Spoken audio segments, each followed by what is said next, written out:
previamente autorizados, cualquiera que llegue con posterioridad, no hay ningún problema que se incorpore a la audiencia.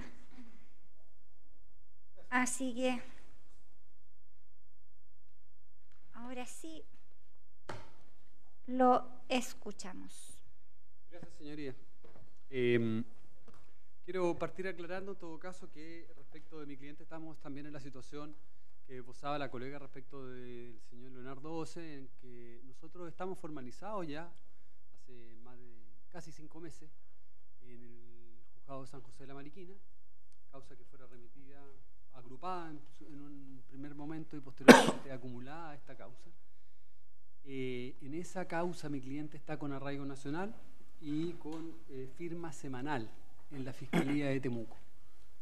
Se solicitó un informe a la Fiscalía para efectos de que nos diera cuenta, el que todavía no ha llegado, acerca del cumplimiento regular y completo de parte de mi cliente de esa medida cautelar. Por lo tanto, desde el punto de vista técnico, nosotros entendemos que a él lo que se ha hecho es ampliar los hechos de la formalización. Y desde ese punto de vista, esa ampliación solamente ha agregado un hecho nuevo, distinto en su naturaleza de los anteriores. Esto es obviamente la asociación ilícita. Y respecto de los demás, podríamos decir que únicamente se le ha comunicado la reiteración a su respecto en lo que se refiere a lo de San José. Esa es la situación que procesalmente entendemos que ha ocurrido con la formalización de esta semana. A principios del año 2017, señoría, mi cliente se encontraba bastante tranquilo, trabajando, haciendo unas clases en una institución superior de esta ciudad, no será la Universidad de Chile, como seguramente dice querido don Sergio, o no será dentro de aquellas con mayor tradición, digamos, pero es la que genera el dinero necesario para él, para pagar la manutención de su familia, para cumplir con su labor de proveedor en un matrimonio ya de hace muchos años con 4 hijos. Y obviamente, seguramente ante estos conocimientos, quizás un poquito más allá de lo normal, basados fundamentalmente en su iniciativa propia, es autodidacta, obviamente, tal como se ha reconocido acá, ingeniero forestal, pero le gusta la cosa del computín y en eso se fue desarrollando y por eso que terminó haciendo clases, que es cuando lo conocen muchos de los policías, como alumnos, obviamente, en los cursos que generalmente podían darse en horas extraordinarias a esta institución. Y de a poco la institución, a través de sus miembros, obviamente, en este caso un capitán Ose, se va acercando y lo va invitando a formar parte de esta unidad. Él ingresa formalmente el 19 de julio del año 2017. 17, perdón. Y es importante esa fecha por la diferenciación que queremos hacer. ¿Por qué es importante? Porque desde el punto de vista de la asociación ilícita, don Sergio ya casi lo dijo todo. No, para una defensa no es fácil entrar cuando ya el partido está jugado, pero ya en este aspecto nosotros creemos que desde el punto de vista de las letras A, en lo que se refiere a los requisitos de la asociación ilícita, en lo que se refiere también a la letra A, fundamentalmente los instrumentos públicos y de la obstrucción a la investigación, aunque en eso nosotros, en lo referido fundamentalmente a la falsificación, tenemos menos que ver todavía, entiendo yo, por los argumentos que le voy a expresar. En esto de la asociación ilícita hay una cuestión que tiene que ver con él, que tiene que ver con la particularidad de él, con el dolo de él, vale decir, con su ingreso eventualmente a una asociación ilícita. En esto solo voy a mencionar que ya, por lo que ya se dijo, noviembre del 2016 ingresa el mayor Marín, traído por otro funcionario del Estado, y hay una instalación mucho anterior incluso, del año 2013, ya se dijo. Entonces, en este ingreso que él hace, el 19 de julio, ya el general Blue está firmando el primer oficio dirigido al ministro de la Corte de Apelaciones de Temuco, Abner Padilla, el oficio número 100. Vale decir, no llevaba ni 2 días y ya estaba saliendo un oficio en el cual se solicitaban medidas intrusivas por parte del Director Nacional de Inteligencia y eso no se hace de un día para otro. Obviamente requiere trabajo previo. Ahora, en este ingreso, en esta llegada de mi cliente, obviamente él va conociendo a algo así como 47 funcionarios policiales. Él en ese momento es el número 48.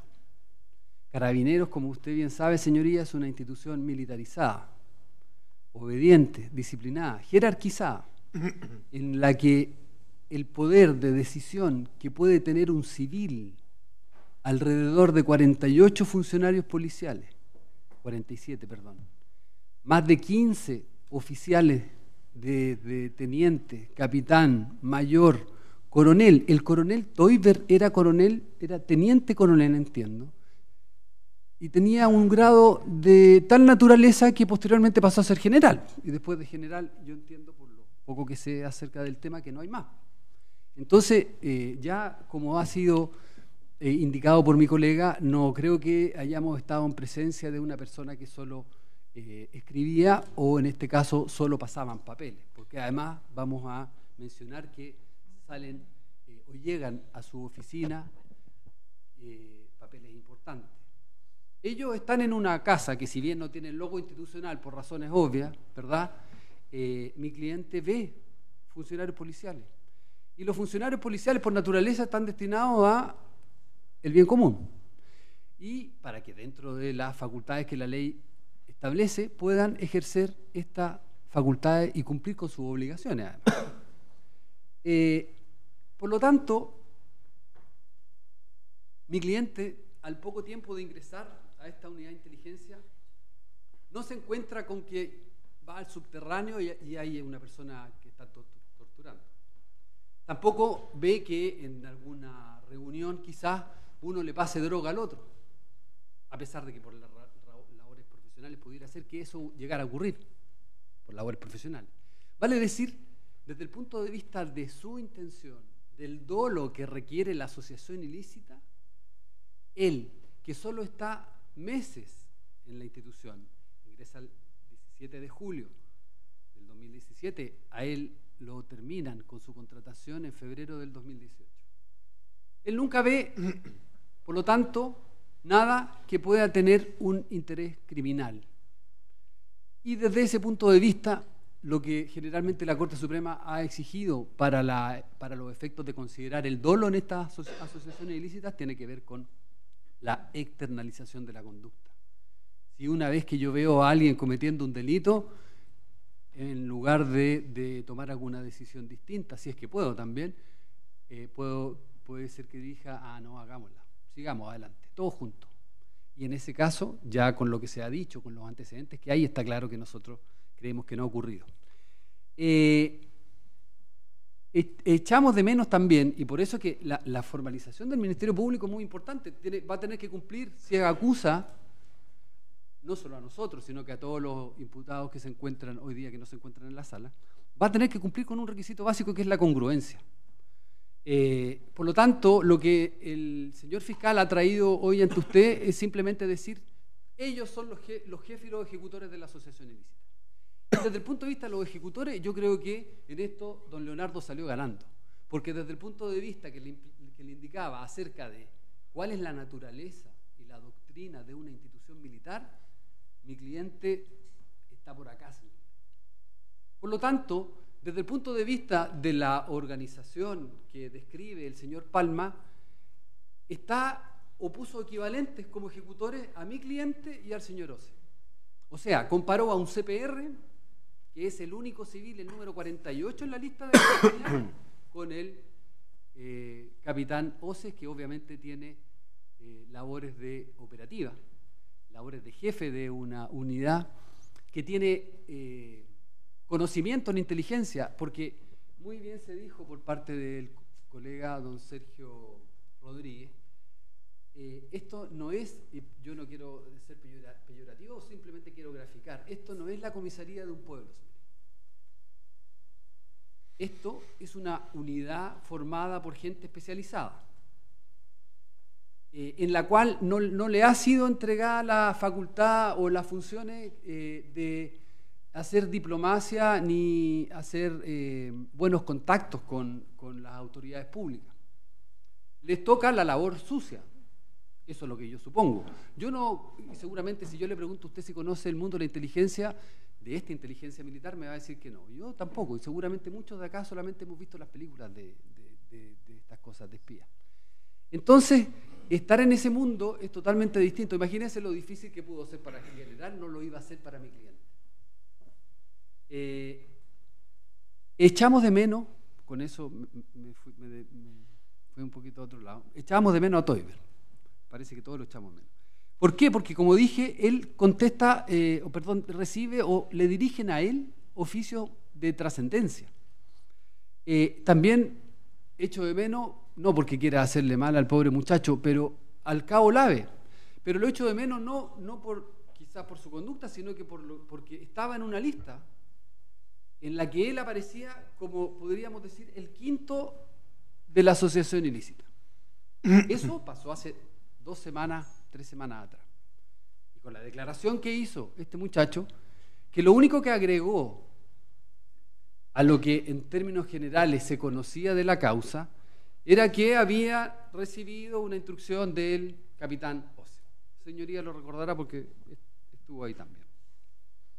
Entonces, desde el punto de vista de la congruencia de esta formalización, que va a terminar más adelante en una acusación, o puede llegar a terminar en una acusación, es importante que la estructura de esta asociación ilícita y de estos delitos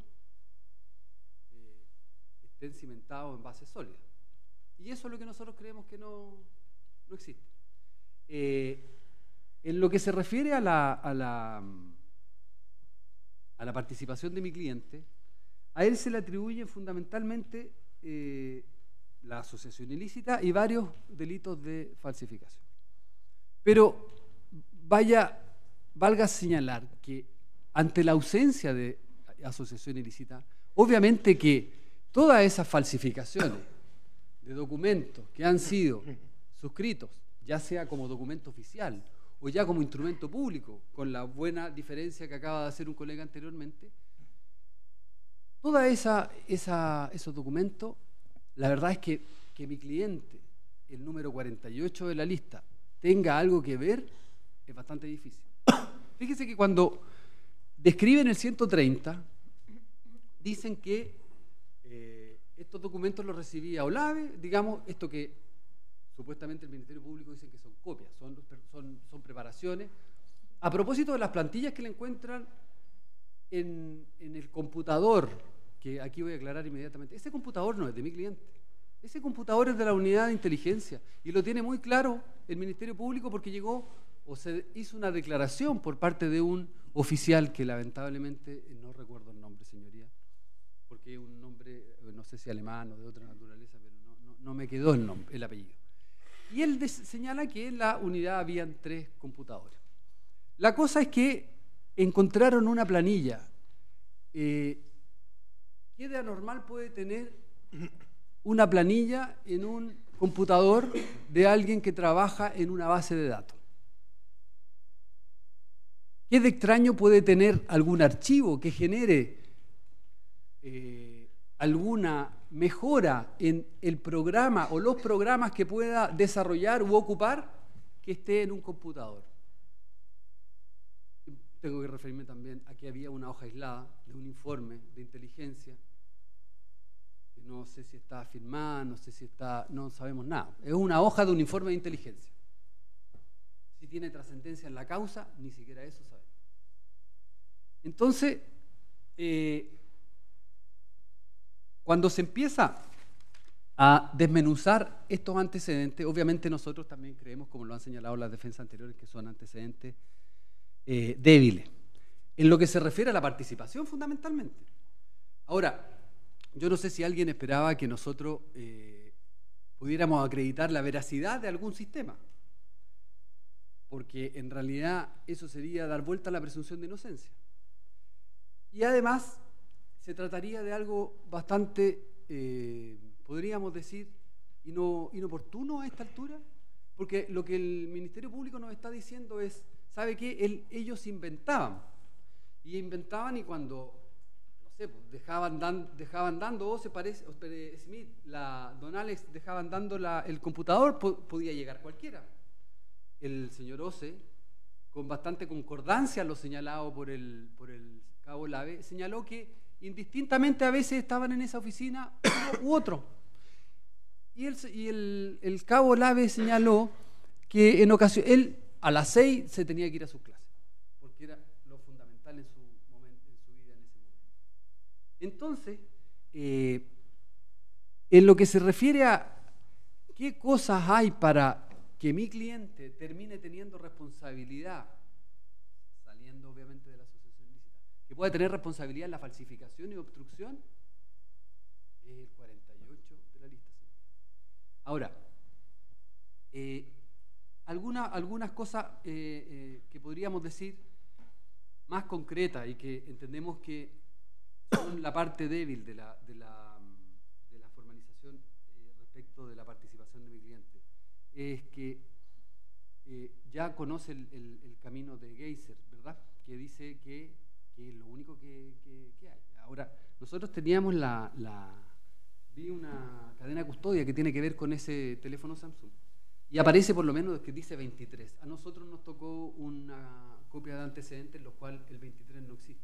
Entonces estábamos con el minuto 15. Entonces no podíamos saber, en definitiva, cuál era la hora en que Geiser supuestamente se lo entrega a don Elvis, que era el que recibió la custodia del teléfono. Entonces se dice, Geiser llega en la octava, se lo entrega a OCE. OCE se lo lleva a la unidad de inteligencia. Cuando Geiser llega a la unidad de inteligencia, es Marino el que se lo pasa. Y le dice, llévatelo al Lavocar. ¿Y Smith dónde está? Smith llega después al Lavocar, ¿verdad? Donde están haciendo las pericias. Y aquí hay majabama ya no se dice, un plato de tallarines respecto de declaraciones. Porque en cierta forma el señor fiscal ha sido muy inteligente. Él ha obviado la corroboración. A él lo que le interesa es que todos declaren en forma distinta para que nadie le crea a nadie. Pero en definitiva, esa dispersión le ha servido. Que además ha cambiado. Que además se entiende, señoría, porque en la primera oportunidad fueron a declarar con un abogado de carabinero, institucional, todo. Porque seguramente desconocían cada uno en forma individual cuál era el derecho que tenían en esta materia, una vez que le imputaran un delito. Entonces, en lo que se refiere a la línea de este tiempo, nos vamos al 23, pasando al 24, ¿cierto?, donde están todos. Y la verdad es que efectivamente hay distintas líneas, pero hay una que es clarísima. Nadie vio a OCE manipular evidencia. Unos dicen que lo vieron manipulando un oxígeno. Otros dicen que OCE, dije OCE, señoría, Smith, pero usted ya con todo lo que he escuchado me entendió, ¿verdad? No, yo copio lo que usted me dice. Ya. Porque y tiene toda la razón. Ponen uno y después me dicen cuál es la... No, bolitas de cristal no tengo. Exactamente. Lo que sí está claro es que en esta variedad de declaraciones hay una del fiscal Cornejo, que es hace bastante poco, que es la más categórica. Manejó, le preguntan específicamente, porque además en esta investigación ha sido muy simpática, porque al principio me daba la impresión que estábamos más buscando el sistema que buscando los responsables de una falsificación. Las preguntas eran a todo el mundo por Smith y no a todo el mundo por a quién estaba, a quién iba a implantar, etc. Bastante como enfocada en ese aspecto, supongo yo. No creo que haya habido ninguna otra mala intención. Y resulta que el fiscal Cornejo le preguntan derechamente, ¿usted vio a Smith manipular? No, aunque lo vi conversando con los peritos. Eso es. Y efectivamente, tal como lo dijo la colega, hay diferencia en que unos dicen en un momento que era el capitán Oces quien encontró algo y otros dicen que no que Smith lo encontró. Lo que dicen es que estaban afuera y Smith fue el que salió a avisar que algo habían encontrado, pero el que lo había encontrado era don Marvin Marín, no él. Eso creo que es necesario clarificarlo. Y lo otro es que en esta línea de tiempo, una vez que supuestamente el general Blue en esta reunión ordena el cambio, ¿verdad?, de evidencia, durante esa semana en la que se producen otras implantaciones, en alguna de ellas, mejor dicho, en todas ellas, Oces y Smith actuaron juntos. Y entonces la pregunta es, ¿y qué tiene para decir que actuaron juntos? Usted se habrá dado cuenta, señoría, que nadie habló de que Smith le ordenó al estafeta que fuera a dejar un documento o un sobre, ni nadie le dijo, ni Smith le dijo a alguien, a algún cabo, carabinero, tráeme esto, necesito que hagas esto, hay que traer esto. Obviamente eso está absolutamente descartado de esa cultura institucional. Y quizás si lo hubiese intentado no le habría ido muy bien. Entonces, en esa semana, digamos, que va del 24, ya transcurrió, muchos se fueron a acostar, algunos muy tarde, a las 3, 4 de la mañana, 5 de la mañana, se ordena el traslado. Y una vez que llegan a la unidad de inteligencia, como Smith trabaja en la unidad de inteligencia, que además era un día domingo, lo más seguro es que no le tocaba trabajar, nadie lo ve ahí el día 25. Toda esa semana él es sospechoso, porque en realidad esto es una sospecha, él es sospechoso de haber tocado la evidencia y de haber puesto algún, junto con OCE, puesto algún archivo falso.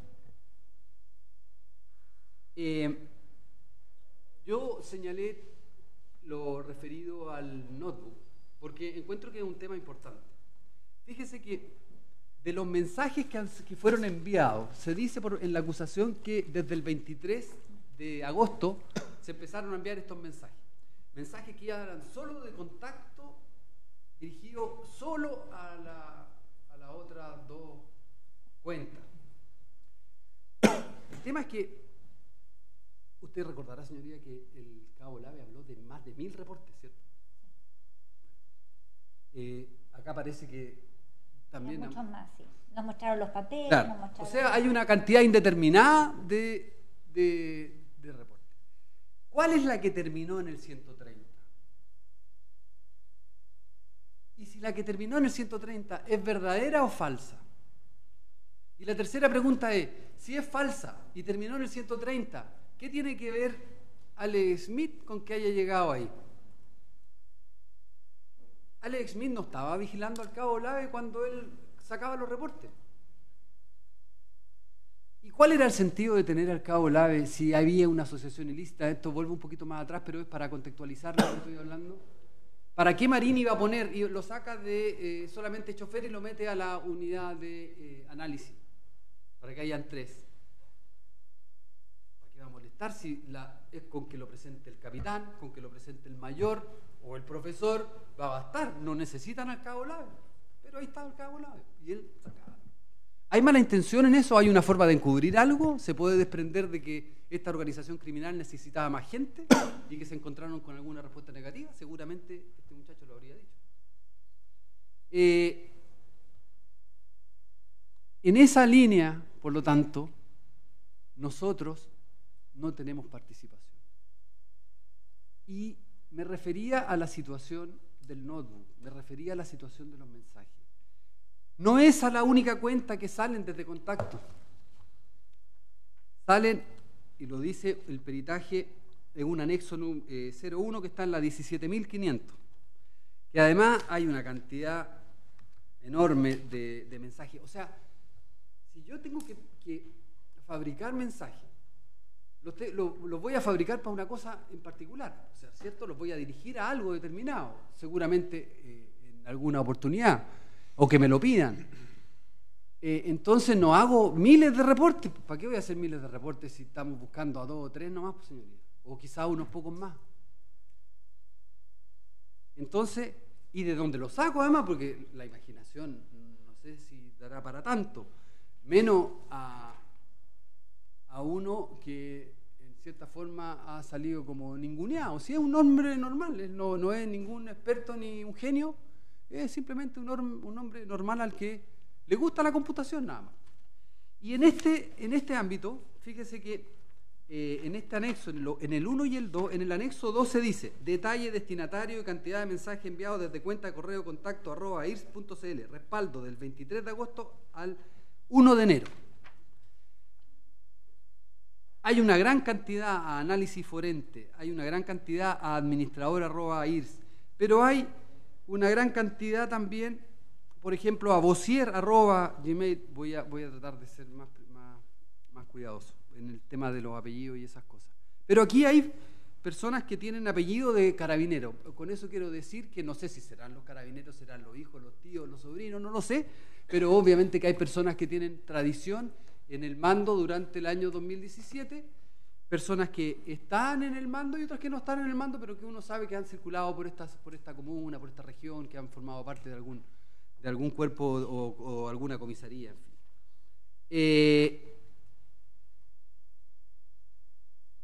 Varios que tienen que se envían, fíjese que señoría, que se envían a correos institucionales. O sea, aquí aparece una cuenta de correo en que después del arroba viene carabineros.cl. La verdad es que yo no pensé que la gente que trabajaba en inteligencia, no sé si es por transparencia o por evitar o por la carencia de malicia, puede andar dejando este tipo de cuestiones. Creo yo. A pesar de que ya se dijo que con el tema del oxígeno que se compró, había factura. O sea, para los controles, seguramente para lo que hacen, podía estar más escondido. Respecto fundamentalmente de las personas, porque yo no creo que el general hubiese tenido que ir a cobrar el cheque o dejar un cheque a nombre de él para que pudieran comprar el oxígeno. Pero en fin, el tema es que hay muchos correos. Pero además, estos que supuestamente tienen el carácter de malos, de falsificados, de inventados, dice que salen desde el 23 y particularmente el 25. Y que el culpable es a quien le encuentran casi agosto, septiembre, octubre, noviembre, diciembre, enero, 5 meses después en su domicilio ese note. ¿Puede atribuirse a Smith todos esos correos? De acuerdo a lo que nos han señalado, Olave, OCES y de los demás antecedentes, y de acuerdo con este mismo informe de la PDI, yo creo que no se puede. Insisto, señoría, la base está en ¿qué se le puede atribuir a Smith si no estaba todo el día en esa unidad? ¿Qué se le puede atribuir a Smith como falso si el jefe es un capitán? ¿Qué se puede atribuir a Smith si el que veía inocentemente cómo caían los correos? Inocentemente, yo no lo digo en forma eufemística, porque la verdad es que yo no sé, pues, si hay una unidad de inteligencia, puede que no haya sido así. Y quizás él al cortar o pegar cometía errores, por supuesto que pudo haber cometido errores. Entonces, ¿y a qué me refiero con eso? No sé, poner una mayúscula de más, que tenía que juntar, teclear y correr como era a nivel de usuario. No sé si a alguno de nosotros nos ha pasado que de repente está escribiendo y se da cuenta que tiene que cortar y pegar, o corta y después se le queda para el otro lado, entonces hay que poner la mayúscula, en fin. Él editaba esos correos. Entonces, señoría, estas 3 cuestiones clave. ¿El invento es de Smith? No.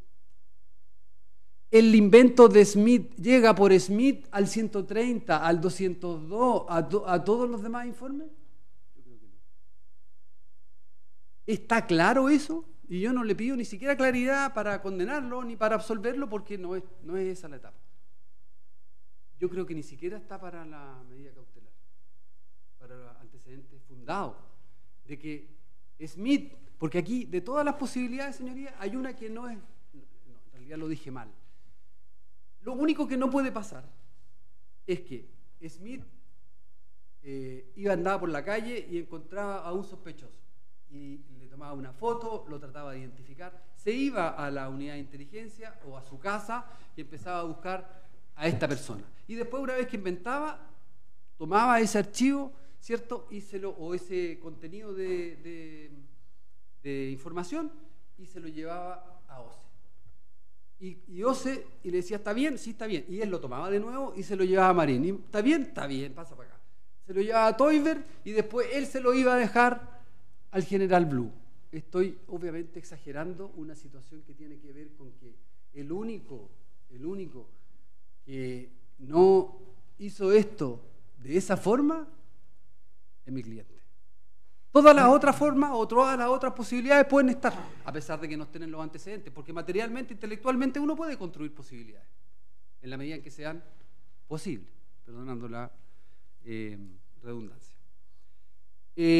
Por lo tanto, señoría, en esto, y por eso es que mencionaba ese flujo que tenían, ese circuito para que el general pudiera firmar después en Santiago,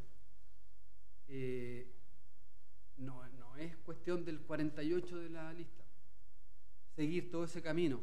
¿Y qué poder de decisión tiene para que eso ocurra? Ninguno. Si es una institución militarizada, así de simple. Y él es civil. Y nunca fue el comandante en jefe, ni de la unidad, ni de la unidad de análisis, ni de la unidad de inteligencia, ni mucho menos fue jefe de informática de Santiago, porque se nos ha dicho, como nosotros pensamos que tiene que ser, que los generales en Santiago tienen que tener un cuerpo de asesores informáticos, ¿verdad? Eso ocurre en todas las instituciones y seguramente los de allá son de los que mejores puedan conseguir. Entonces, el que esto pase no tiene que ver con mi cliente. Obviamente que no lo tiene que ver. Pero como señalé, la incongruencia y debilidad de los antecedentes de la formalización en esta parte en la que le atribuyen sospechas, en todo lo que es el manejo de evidencia y de implantación material. Se dijo respecto de uno de los archivos, el 25 y 26 fue implantado tal cosa y se hizo a través de un sistema distinto y se hizo a través de ese computador. El 23, no, ese es del 25, 26 o 26, 27 de septiembre. 5 años atrás, antes de que le incautaran en su casa un computador que es de la institución, en el momento en que él estaba en Santiago, prestando declaración ante el señor fiscal. De hecho, cuando se produce el allanamiento de su casa, él está prestando declaración ante en hora de la madrugada. No fue tan tarde. Precisamente a raíz de esto es que se tuvo, parece, consideración con su situación personal, porque obviamente está su señora, está su hijo, y eso significó que se interrumpiera la declaración.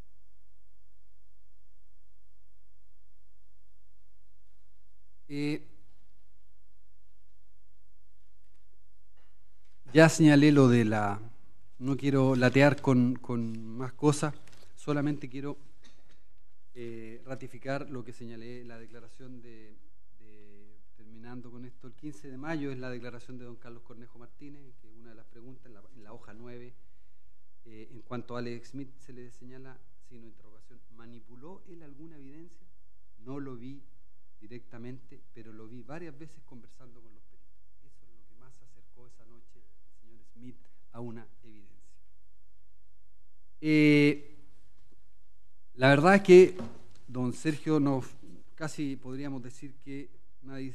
Bueno, esto también ocurre con el 200... A ver, ahí me dejó. ¿Qué iba a decir don Sergio? Lo que pasa es que me iba a ir al último de los hechos, que tiene que ver, porque todos tienen que ver con implantación y falsificación. Porque es casi hacer un checklist con lo que él ya dijo. Entonces no la voy a aburrir con otras cosas ya. Respecto a esos puntos. Exactamente. Obviamente nosotros también creemos que eso no existe. Hay una última cosa que quiero también mencionar, señoría, que tiene que ver con los documentos.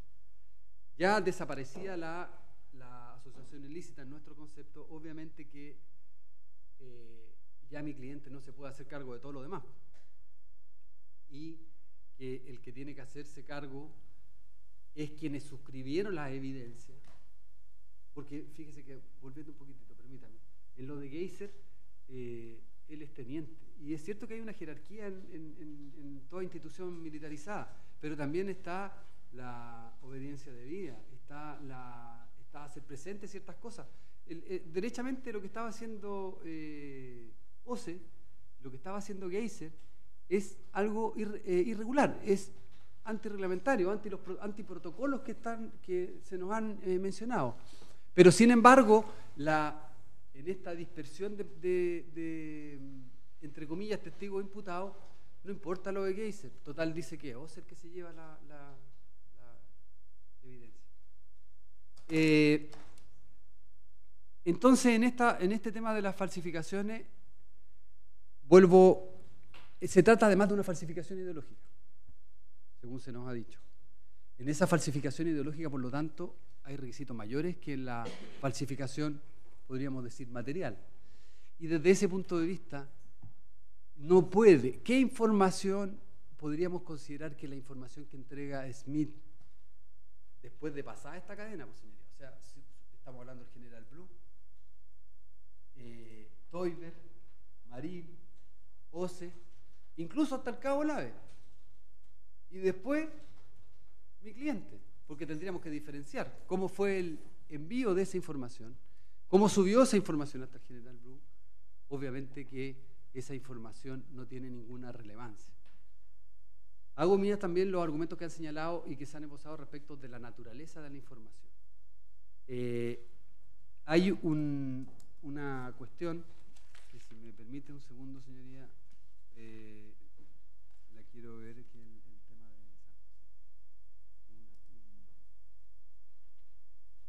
A propósito de lo que decía el defensor del general,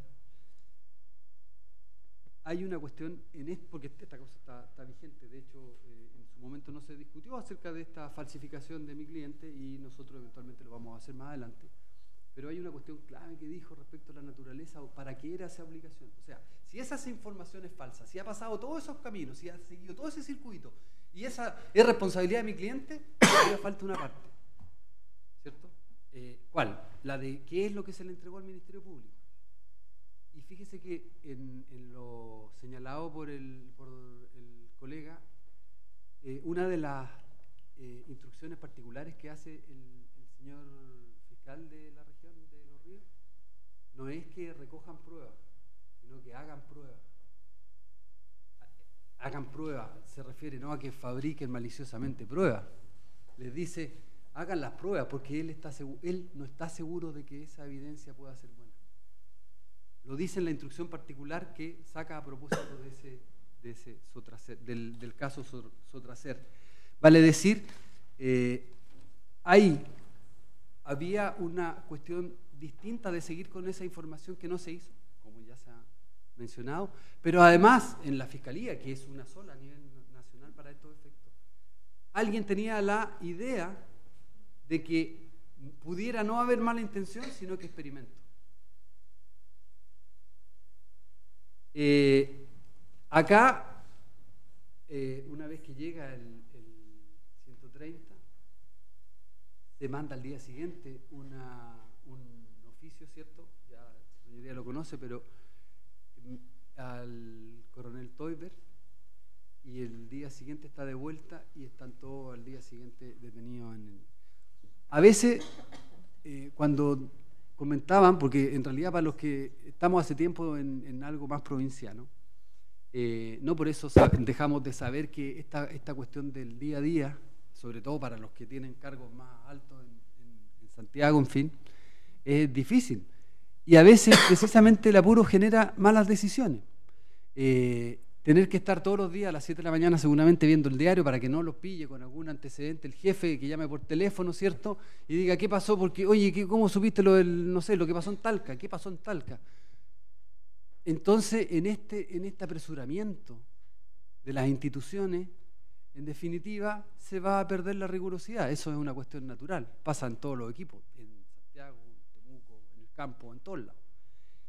Y desde ese punto de vista, nosotros creemos, entonces, señoría, que esto que ha ocurrido, esta cadena de errores, e incluso, tal como ya se mencionó, hay un sobreseimiento decretado sobre esto, de implantaciones de documentos falsos, hay una cuestión que no es consecuente, no es sólida, y que tiene que ver con los antecedentes en que se ha fundado la asociación ilícita y las falsificaciones para todo el resto. Porque si no había asociación ilícita, ¿cierto? además de lo grandilocuente que suena el delito, que además es mucho más bajo que todo lo idéntico a la obstrucción y mucho más bajo que la falsificación, nosotros, o mi cliente y los ejecutores, digamos, estarían casi fuera, automáticamente, entre comillas, porque no hay ningún tipo de suscripción del documento, ni tiene que ver en el contenido esencial que tenían estos documentos, que son cuestiones fundamentales cuando se habla de falsificación ideológica. Y además que se nos ha mostrado en esta audiencia que alguno de lo que se decía que era falso, ya parece que no es tan falso.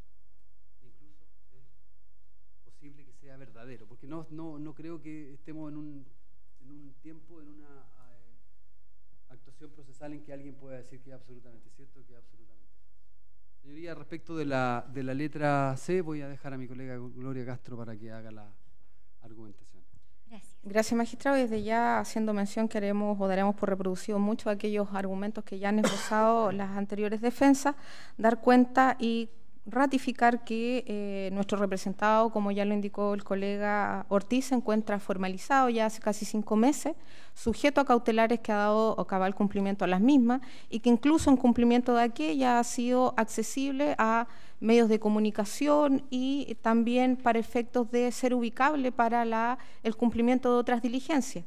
De hecho, a través de esta firma semanal que ha efectuado desde que fue formalizado en San José de la Mariquina, en dependencia de la Fiscalía de Temuco, ha sido una persona ubicable, no ha cambiado de su domicilio. Ya el colega Ortiz ha señalado que este ha sido su domicilio desde varios años, donde lo tiene junto a su grupo familiar, constituido por su cónyuge y 4 hijos ya señalados.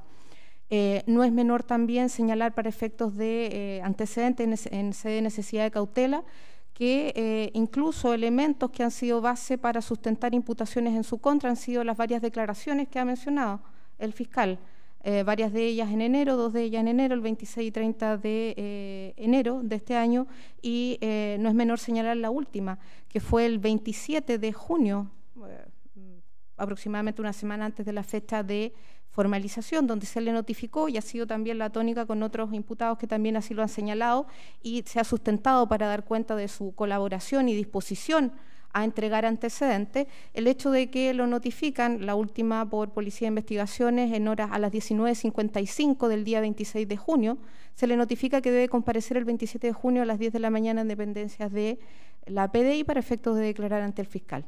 Y así concurre y está cerca de 12 horas prestando declaración el 27 de junio.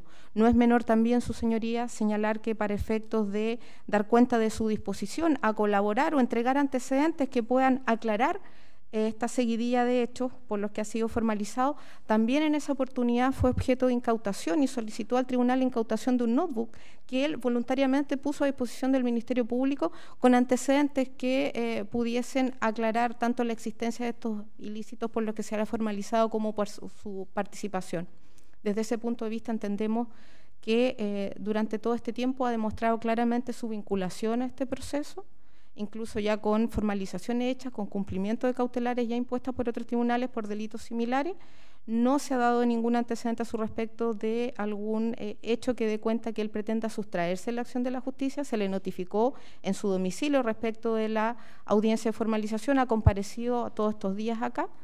Desde ese punto de vista entendemos que no hay ningún peligro para la seguridad de la investigación o la práctica o realización de diligencias precisas dentro de la misma. Asimismo, ya también ha sido informado que desde marzo ya no pertenece a la unidad de inteligencia, la que había sido contratada en julio del año pasado, por lo tanto no tiene ninguna posibilidad de acercamiento, algún contacto, y menos también ya estando dentro de la misma, como lo ha señalado tantas veces mi colega, el número 48 de la unidad de inteligencia en su calidad de CPR. En cuanto a peligro para la seguridad de la sociedad, su señoría, hacernos cargo de la falta de antecedentes para la sustentación de cada uno de los ilícitos por los que se le ha imputado, por lo que entendemos que en base a esta insuficiencia, con todos los ripios que se han dado cuenta por los colegas defensores en orden a las diligencias de investigación en este caso y la omisión de ciertos antecedentes o la negativa a realizar ciertas prácticas dentro de la misma, ciertamente cede ante como peligro para la seguridad de la sociedad frente a prognosis de pena. Señalar también y confirmar que él también tiene irreprochable conducta anterior, que igualmente debe ser considerada, y atendía su calidad a su señoría en relación y proporción a otras medidas cautelares dadas respecto de incluso del coronel Teuber en este caso, que pudiese incluso estimarse que tuviese una participación, un grado de intervención mayor, está solamente con una firma quincenal y arraigo. Desde ese punto de vista, su señoría, y para no alargar más, dando por reproducido todos aquellos otros antecedentes que ya han sido expuestos por los demás colegas defensores, solicitar se mantengan en principio aquellas medidas cautelares que ya hace casi 5 meses está cumpliendo, cuál es de firma semanal ante el Ministerio Público de esta ciudad y el arraigo nacional. Hay un atenuante que queríamos que se considere. Es complicado hacerla ver ahora porque obviamente hemos planteado que no tiene ninguna participación, pero que se refiere al... Claro, exactamente. Bueno, obviamente aquí ya refería al celo de la justicia, pero a mí me hace mucho ruido esta diferencia en que él sea civil, porque es distinto cuando, creo yo, cuando un funcionario de Carabineros comete un delito, que obviamente lo debe cometer con los requisitos de dolo, en fin, cumplimiento de los requisitos objetivos, en fin, que cuando está un civil inserto en un esquema militar y por lo tanto en esa situación no está en la misma que podríamos decir el resto. Por lo tanto, lo que ya planteó el defensor del general Cruz, Sergio, que me parece bastante apegado a la ley, por lo demás, y está para los delitos que son feos, digamos, no hay delito bonito.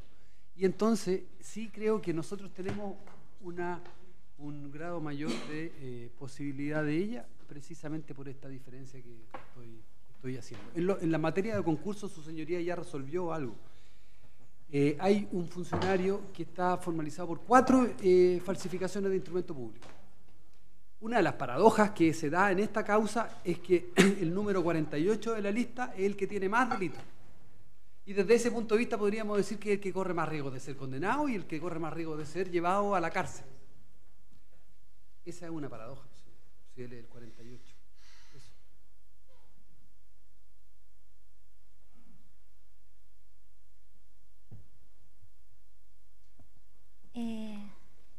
Ya, entonces mañana comenzamos con el Ministerio Público y al Ministerio Público desde ya le voy a pedir los informes y los antecedentes, los informes que se cuestionaron. Eso principalmente para tenerlos a la vista físicamente. Y... ¿Sí? Por supuesto. Sí, escucho al Ministerio Público, después escucho a los querellantes, después las precisiones solamente muy puntuales de errores de hecho, los defensores. Y ahí no habría más alegaciones para terminar esto mañana. Señoría, la consulta de resolución tendremos mañana entonces. No, mañana los termino de escuchar y no sé a qué hora. Okay. ¿Ya? No creo. Yo creo que mañana, considerando la cantidad de querellantes y los puntos que se han expuesto por las defensas, mañana terminamos a la hora que sea, pero terminamos mañana. Las alegaciones. Todos los planteamientos, todo se termina mañana a la hora que sea. ¿Y la resolución sería? El martes. Y el martes no va a ser temprano porque hay una serie de personas que viajan. Entonces, en consideración a ello, ahí les diré la hora, lo coordinaremos, pero no va a ser temprano, va a ser lo suficiente para que toda la gente pueda volar en la mañana y no tenga inconveniente.